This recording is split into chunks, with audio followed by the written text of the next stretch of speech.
Hello and welcome to the mid lane climbing guide by Gamers Class. This is Shizzy, guys, and today we're gonna be talking about how to climb from Divine to Immortal. And to be honest, this is gonna be my favorite video in this entire climbing guide.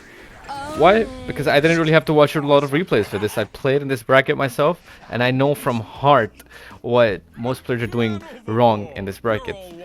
So yes, definitely it's gonna be the video that I'm gonna enjoy the most, I believe, as I make it. So, guys, the first and foremost thing, without a doubt, is you want to pick heroes that sync well together in this bracket. All right. So in this bracket, a lot of people, I would say, have a delusional ego because you're very close to Immortal. So you're somewhat one of the highest ranks in the world playing Dota. So you do have, I would say, an inflated ego, even though it's not supposed to be there. But most players have it. So I want you to kill this, and I want you to pick heroes, basically that sync with your team. So, for example, if you see a bristleback on your team, right? Again, it is a mid lane climbing guide, but I'm just giving you an example. Let's say you have offlane bristleback. What's the best hero that will sync with it? A Coddle, right? So, just like that, if you see a faceless void on your safe lane, you want to pick mid invoker or something that does damage in that chrono. If you have a greedy anti-mage or something, you want to go for a hero that makes space for him. If you don't have catch, that you want to pick Puck, so your team has catch, you know? There's so many heroes, I obviously can't go through every hero, but it is so important, guys, it is so important, I cannot stress it enough, that your heroes have to sync in the game. If they don't sync, your team fights are going to be bad, and then you're just going to rely on literally 1v9ing the game, which works out very less, unless you're a complete god. And obviously, if you were a complete god, you would not be watching this video. Smiley face. So the second thing is you want to harass the enemy effectively in the lane. Alright, and obviously I don't really have a direct example for this, but I can explain this to you guys in the best possible way. So let's say you're in a situation, actually any situation, alright, and you're laning someone. The way you want to harass effectively is you want to constantly click on the enemy, see his items, alright, and then you want to see how much regen he has, how much regen you have, and how much damage you do, and how much damage he does. You want to actually account for all these things in mere seconds. I know it's hard, but once you actually get a hold of it, you'll get better at it. So let me say that again. You want to look at the enemy. You want to look at how much damage they do, how much damage you do, how much regen you have, and how much regen he has. And you just want to focus on always being on top in terms of damage, in terms of having more regen, and just overall being in a better position in terms of creep equilibrium as well. This is for the laning stage. So if you manage to do all these things correctly, there's no way any player can lane you at mid, regardless of the matchup that you're playing. If you harass him, you have more regen, that means he will have to back off, and while he's backed off, you're gonna deny more creeps, right? Obviously, if he shows himself with low HP, you will solo kill him. One way or the other, you will be in a better situation. You either get a solo kill, or you deny more creeps and farm more creeps. One way or the other, you're gonna win the lane. So that's the most effective and pretty much the easiest way to win the mid lane as well. Just have a lot of regen on you, harass the enemy, and outplay him with your regen items. It's really that simple. Most people don't really get it through. Most people think winning the mid lane is about, you know, just making some crazy aggressive plays or diving here and there under the tower or something, but not really. Seriously, if you do these three things, if you count for all the damage enemy does, all the damage you do, and by regen, you're good to go. Third thing is use communication as your advantage. Try to micromanage your team to your benefits. Now, if you're a divine player and you're not already using a mic, uh, that's a big yikes. All right, that's a very big yikes already. If you're somebody who prefers not to use a mic, that's a different case. But I highly recommend using the mic and using it in a positive way. Now, there's two ways of micromanaging your team.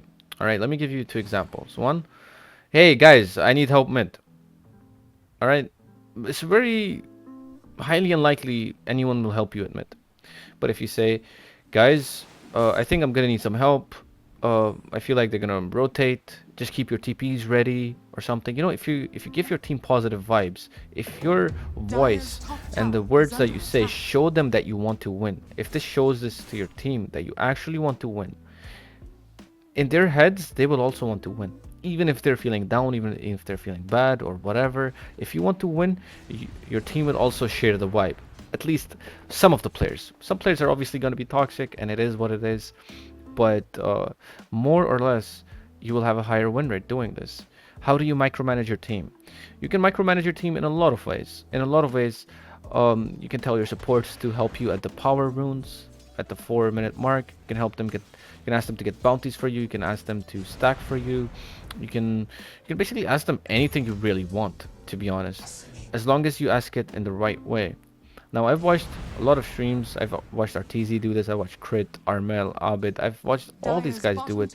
And the more you work on it, the better off you will be in your pubs. But remember, communication is the key. And then you go on to the next point, which will be micromanaging your team to your own benefits. The fourth one, the fourth pointer for this video is my favorite one. And I personally love to do this in my pubs.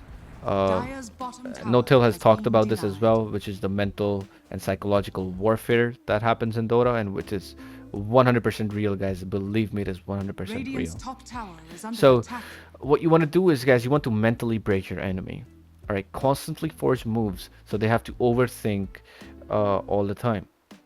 So this is somewhat relevant to harassing the enemy in the lane effectively as well.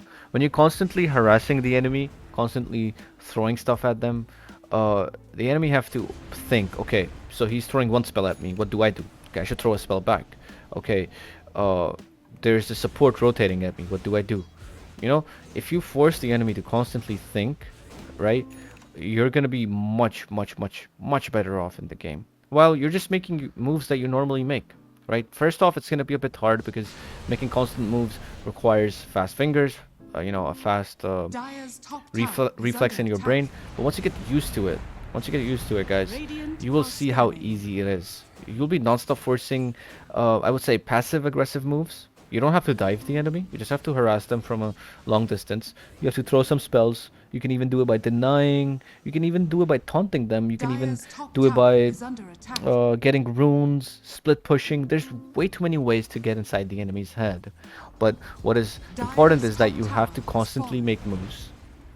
So they have to overthink. If you're just gonna sit AFK in the jungle and somehow hope that you will win the game, you won't. So that's the basic mindset you guys want to have as you go into a game. Make constant moves and mentally break your enemy. Fifth and the last pointer for this video, guys, is split push as much as you can. Now, I recommend this pointer, this tip, to every player, regardless if you're Herald or Divine or Immortal. I feel like this is just a personal pointer at this point. Guys, split pushing is the most safest and effective way to increase MMR, and I say this because I've done it and I still do it. In pubs, when you're split pushing, it gives you a lot of things. One, it helps you scale into the game, right? So say you're playing a hero that is the strongest hero in the game. All right. Now the split pushing thing is only effective if your hero scales better or equal to the enemy. All right. So let's say you're anti-mage and you're playing against the Phantom Assassin and you're split pushing. You're gonna lose because anti-mage gets dumpstered by Phantom Assassin. So first thing you want to be careful about the split pushing technique is that your hero scales as good or better than the enemy. All right. So what the split pushing does is, alright guys, let me give you an example. So let's say this tier 2 is being pushed. Alright, this tier 2 is just pushed right now. what's happening? The Kunkka has to show up bottom to defend this area, get some kills or whatever. But this Kunkka is gonna give a lot of info, right? As he does what he's doing. So once you have this info, your team will also have this info if obviously they're smart enough. You want to be smart enough to actually get value out of this info. Now you know this Kunkka is bottom. Alright, now what you can do is you can either kill him, alright? You can either back off and start pushing mid, start pushing top, alright? And then force some rotations top and bottom and mid. And you constantly keep on doing this until the enemies are mentally drained and they cannot sync anymore together, right? When you're split pushing, so the Kunkka TP bottom, right? You look at their team. They're very far away. Two top, two over here in the dire jungle, all right, and one at bottom. Look at how split up they are, right? Because they're not playing as a team anymore, right? And in pubs, if you can start abusing this, if you can force your enemy to not play like a team and they have to make random weird moves, I assure you, you're gonna win games. All right, and there's a lot of effective ways to split push as well. Every hero has its own ways. If you don't die, okay, if you don't die as you push, uh, you're just gonna be a nuisance on the map, and you're gonna constantly scale without putting any risk. Just think about it. When you're pushing, all right, the enemy has to defend. The enemy has to catch and kill you. What do you have to do? It's so easy. Hit creeps, go back. Hit creeps, go back. Go top, push creeps, go back. Go mid, hit creeps, go back. The enemy has to think about moves. They have to overthink. They have to think, oh, where is this Shadow Fiend? Where is he pushing? Where is he gonna push next? How do we find him? Let's smoke. They're the ones who are wasting time, and you have to just take care of two things. One, you have to look at the map, and two, you don't have to die. If you die, then the split pushing things becomes weaker and weaker, and as you die more, you will then obviously eventually lose the game. So with time, you can actually master this process, and I feel like if you do, you easily climb out of any rank. All right, this is just a bonus pointer, and I'm telling you guys, if you work on this, you will climb out of any rank guaranteed. That's how I actually increased almost 3000 MMR from 3k to 6k in 3 months. This was the technique that I used the most. There were a lot of other things as well, but this was something that I just personally used a lot, and I feel like it would help you guys a lot as well. And yeah, that's pretty much it. That's pretty much it for this video. I hope you've learned something as you watch this video. Do let me know in the comments if you have any questions. I'll answer them, and I'll be seeing you guys in the next videos by Gamers Class. Shizzy signing out. Bye bye.